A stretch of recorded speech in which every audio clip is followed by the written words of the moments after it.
Hello engineer, আমি চলে এসেছি নেক্সট পিওকিউ নিয়ে, যেটা হচ্ছে why gases can be liquefied by cooling. মানে কুলিং এর কি ভূমিকা। তো লিকুইফিকেশানে দুটো কন্ডিশন আছে। একটা হচ্ছে প্রেসার বাড়িয়ে লিকুইফাই করতে পারি, একটা হচ্ছে টেম্পারেচার কমিয়ে লিকুইফাই করতে পারি। অলওয়েজ প্রেসার টেম্পারেচারের সাথে ইনভার্সলি প্রপোর্শনাল। তো প্রেসার যদি বাড়িয়ে কোনো কাজ হবে, তো সেটা টেম্পারেচার কমিয়ে সেই কাজটা হবে। প্রেসার বাড়ালেও লিকুইফাই করা যায়, টেম্পারেচার কমালেও লিকুইফাই করা যায়। সেটা আগে ভিডিওতেই বললাম যে শুধু প্রেসার রোল প্লে করে না, temperature always less than TC হতে হবে।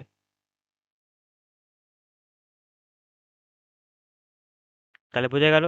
এবার হচ্ছে কুলিং এর মাধ্যমে কি করে লিকুইফাইটা কাহিনীটা। যখন গ্যাসের এই যে এটা একটা কন্টেনার,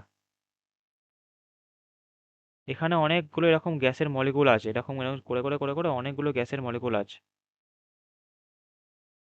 এরকম অনেকগুলো গ্যাসের মলিকুল আছে। এই যে এরকম করে অনেকগুলো গ্যাসের মলিকুল আছে। এবার এই প্রেসারটা এতটাই বেশি দেওয়া হয়েছে যে গ্যাসের মলিকুলগুলো একে অপরে ঘাড়ে চেপে গেছে। তাহলে কি হবে? সবার সবার সাথে ধাক্কা লাগছে, সবাই সবার উপর একটা রিপালসিভ ফোর্স অ্যাপ্লাই করবে সরিয়ে দেওয়ার জন্য, যে ভাই সর না, গরম হচ্ছে, থাকতে পারছি না। ও বলছে হ্যাঁ ভাই একটু সর না, গরম হচ্ছে, থাকতে পারছি না। সবাই একই কথা বলছে। তো সবাই সবাইকে ধাক্কা দেওয়ার চেষ্টা করবে, সবাই সবাইকে সরিয়ে দেওয়ার চেষ্টা করবে। তো সেই কারণে একটা হিট জেনারেট হবে, একটা গরম হবে না। কারণ যদি একটা ছোট জায়গায় সবাই ঘেঁষাঘেঁষি করে বসে থাকে, সবাই চাপাচাপি করে বসে থাকে, একটা তো হিট প্রডিউস হবে। তার জন্য সবার কষ্ট হবে, তাই সবাই চাইবে রিপালসিভ ফোর্স অ্যাপ্লাই করতে সবার ওপর, সবাইকে সরে যাওয়ার চেষ্টা করবে, সবাই চাইবে যে ওখান থেকে বেরিয়ে আসতে, কোনোভাবে ঠেলে ঠুলে সরিয়ে দিতে। সেই কারণে একটা হিট প্রডিউস হবে। এবার হিট যখন প্রডিউস হচ্ছে, it is necessary to cool it, তাকে ঠান্ডাও করতে হবে। সেই কারণে cooling lowers the temperature of compressed gas. এবার যখন হিট প্রডিউস হচ্ছে, কুলিংয়ের মাধ্যমে সিস্টেমটাকে ঠান্ডা করছে। তো সিস্টেমটাকে যদি ঠান্ডা করা হয় তাহলে কি হবে? টেম্পারেচারটা কমে যাবে। টেম্পারেচারটা কমে যাওয়ার জন্য সহজে গ্যাসটা লিকুইফাই হয়ে যাবে। কারণ আমি বলেছি যে increasing pressure and decreasing temperature, এটা হচ্ছে দুটো মেন কন্ডিশন। শুধু প্রেসার বাড়ালেই হবে না, যেটা আগের ভিডিওতে দেখালাম, শুধুই প্রেসার বাড়ালে হবে না, টেম্পারেচারও যেন অলওয়েজ ক্রিটিক্যাল টেম্পারেচার থেকে কম হয়।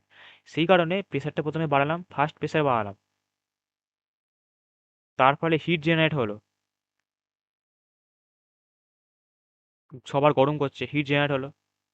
তাহলে এবার অবভিয়াসলি কুল করতে হবে সিস্টেমটাকে।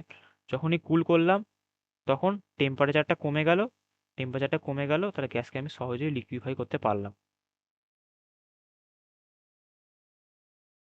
তাহলে বোঝা গেল, এটাই হচ্ছে মেন কাহিনী। আমি রিকোয়েস্ট করবো তোরা গ্যাসের যে সিরিজটা, মানে এই যে মডিউলটা, তোরা পর পর দেখবি, একটাও কিন্তু ভিডিও স্কিপ করবি না, তাহলে কোনো কনসেপ্ট বাদ পড়ে যেতে পারে।